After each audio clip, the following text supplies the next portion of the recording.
Hey, what's up guys? Ici Tony ici, dans votre fil de nouvelles pour partager du contenu positif, inspirant et qui j'espère sera éveillé en vous cette splendeur qui nous habite tous à l'intérieur. Yes! Donc ce soir guys, j'ai de la visite, une nouvelle formule pour le vlog d'aujourd'hui. Donc je suis accompagné de mon ami Benoît Saint-Laurent. Donc Benoît Saint-Laurent, il y a une histoire assez loufoque derrière notre rencontre. En fait, on s'est rencontrés lorsque j'avais 16 ans. J'étais animateur de camp de jour à la Sportec de Hull. Donc c'est un club sportif en Outaouais. Et imaginez-vous que Benoît Saint-Laurent était mon co-animateur.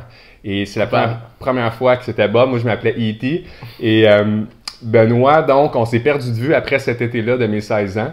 Par un pur hasard, coïncidence de la vie, l'an dernier, un de mes très bons amis m'a référé les services de Benoît, mais je ne savais pas que c'était le Benoît de l'époque de la Sportec.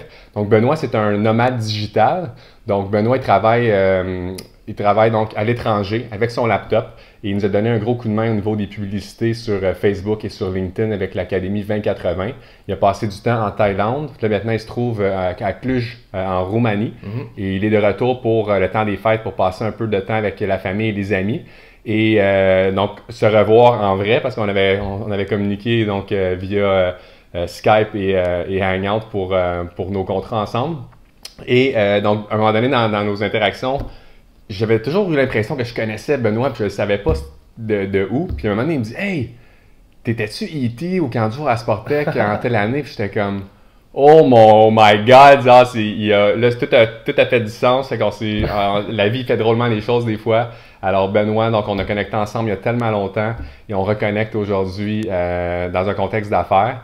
Et Benoît, donc, il va être ici jusqu'au 7 janvier. Mardi prochain, il va faire une conférence.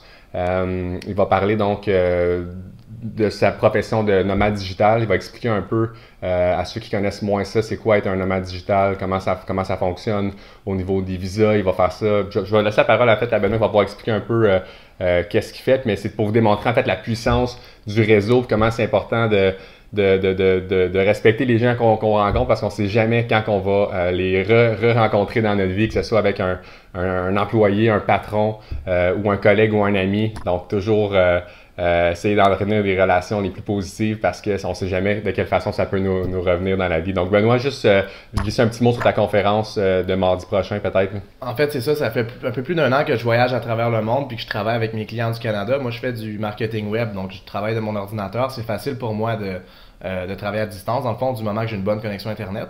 Puis non, c'est ça, dans le fond, avec le temps, j'ai eu la chance d'acquérir des super clients. Puis, lors de ma conférence de mardi, j'explique un petit peu comment je partage mes mauvaises expériences que j'ai eues, puis ça va vous servir d'apprentissage. Puis je parle aussi des types de domaines qui sont vraiment plus faciles à convoiter si vous voulez devenir digital nomade. On parle aussi des types de visas à aller chercher. Évidemment, toute l'expérience qu'on a acquérie, dans le fond, on fait juste vous la pitcher pour que ce soit facile pour vous autres si jamais vous voulez lancer dans ce genre de projet-là.